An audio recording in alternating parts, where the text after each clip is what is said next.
लगाण वर्षरे बेहाल मयूरभंज जिला तुहाकु तुहा वर्षरे जिले बन्या स्थिति सृष्टि होईछि।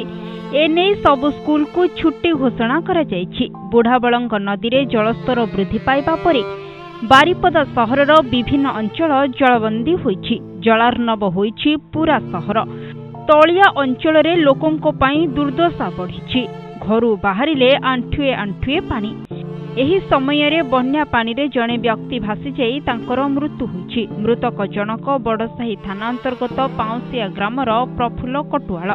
उद्धारकारी दल प्रखर स्रोतरु तांको मृतदेह को उद्धार करथिले। एने स्थानीय अंचल रे शोकर छाया खेली जायछि। अन्यपटे नदीर जलस्तर वृद्धि पाइबा फल तलिया अंचल जलमग्न होईछि। बारिपदा सहरर विभिन्न वार्डर रास्ताघाट रे पानी जमिथिबा बेले अनेक स्थान रे वर्षा जल घर भितरकु मध्य पसिछि। अनेक रास्ता रे यातायात मध्य प्रभावित होईछि। परिस्थिति को दृष्टि रे रखी मयूरभंज जिलापालक समेत उपजिलापाल बारिपदा म्युनिसिपालिटीर कार्यनिर्वाही अधिकारी और नगरपाल विभिन्न नदी तलिया अंचल परिदर्शन करिसेंति। सेमाने लोकंक समस्या बुझिबा सह परिस्थितिर अनुध्यान करिसेंति। बन्या परिस्थिति को मुकाबिला करिबा पई आवश्यक स्थले उद्धार कार्य पई जिला प्रशासन पक्षरु अग्निशम बाहिनी एवं ओड्राफ टीम को नियोजित करा जायछि।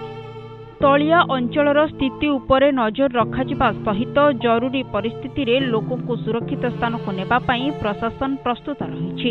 एहा सह बन्या प्रभावित एवं बन्या आशंका थिबा अंचल परिदर्शन करी स्थितिर अनुध्यान करिबाकू तहसीलदार एवं बीडीओ को निर्देश दिया जायछि।